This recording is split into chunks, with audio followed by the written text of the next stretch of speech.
Hi, my name is Prophet Walker. I'm a candidate for the California State Assembly. I look forward to serving the great district of Watts, Compton, Carson, North Long Beach, Wilmington, and Willowbrook. While in the Assembly, I want to serve and make sure we focus on three key areas in our community. We need to bring jobs back.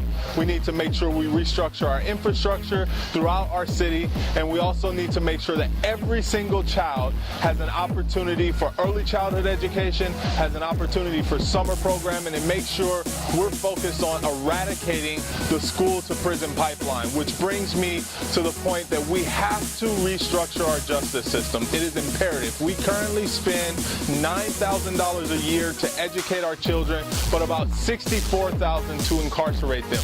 This is unacceptable. We now have to stop this. I need your support. Come join me to make sure we win this and see a real change in California.